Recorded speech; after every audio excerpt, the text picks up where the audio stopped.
Hello guys, അപ്പോൾ നമ്മൾ ഇന്ന് മൈലാഞ്ചി ഇടാൻ പോവാണ്. നമുക്ക് മൈലാഞ്ചി പറിച്ചിട്ട് വരാം. അങ്ങനെ നമുക്ക് മൈലാഞ്ചിയൊക്കെ പറിക്കാം. അങ്ങനെ നമ്മൾ മൈലാഞ്ചി ഒരു വൈകുന്നേരമൊക്കെ ആയിട്ടുണ്ടാവും കേട്ടോ. ആ സമയത്ത് അപ്പോൾ ഞങ്ങൾക്ക് മൈലാഞ്ചി ഇടാൻ ഒരു കൊതി തോന്നി. അപ്പോൾ ഞങ്ങൾ മൈലാഞ്ചി ഇടാൻ തീരുമാനിച്ചു. അങ്ങനെ ഞങ്ങളിവിടെ നിറച്ച് മൈലാഞ്ചി ഉണ്ട്. അപ്പോൾ അതാണ് ഞാൻ കാണിച്ചത്. നിറയെ മൈലാഞ്ചി ഉണ്ട് കേട്ടോ. ഞങ്ങളെ വീട്ടിൽ ഞങ്ങൾ ഇടയ്ക്കിടയ്ക്ക് അരച്ചിടാറുണ്ട്. ഞങ്ങൾ അങ്ങനെ ട്യൂബ് മൈലാഞ്ചീസ് ഒന്നും അങ്ങനെ ഉപയോഗിക്കാറില്ല. കൂടുതലായിട്ട് അരച്ച മൈലാഞ്ചിയാണ് ഉപയോഗിക്കാറുള്ളത് കേട്ടോ.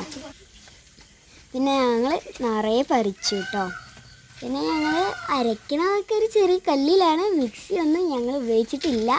ഞങ്ങൾക്ക് ഒരു കൊതി തോന്നി കല്ലിൽ അരയ്ക്കാൻ. അതുകൊണ്ടാണ് ഞങ്ങൾ കല്ലിലൊക്കെ അരയ്ക്കുന്നത് കേട്ടോ. അപ്പോൾ ഞങ്ങൾ നന്നായിട്ട് അരച്ചു. കയ്യിലൊക്കെ ഉള്ളതൊക്കെ ഇട്ട് കൊടുക്കാൻ നല്ല രസമായിട്ടുണ്ടായിരുന്നു.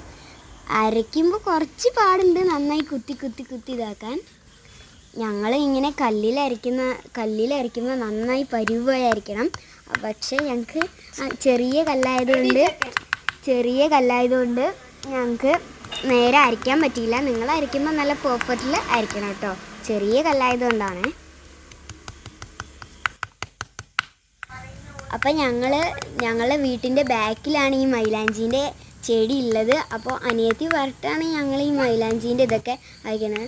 സമയം ഒരു 6-7 മണിയൊക്കെ ആയിട്ടുണ്ടാവും. പക്ഷെ നിങ്ങൾക്കത് അങ്ങനെ തോന്നുകയാണ്, നേരമൊന്നും ആയിട്ടില്ല. അപ്പോൾ അരച്ചിട്ട് നമ്മൾ ഈ ഒരു പരുവാക്കണം കേട്ടോ. അങ്ങനെ നമ്മൾ അനിയത്തിൻ്റെ കയ്യിൽ ഇട്ട് കൊടുക്കുകയാണ് കേട്ടോ. അവൾക്ക് ഭയങ്കര ഇഷ്ടമാണ് ഈ മൈലാഞ്ചി ഇടുന്നത്. അവൾ പറഞ്ഞിട്ട് തന്നെയാണ് കേട്ടോ ഞങ്ങൾ മൈലാഞ്ചി അരച്ചത്.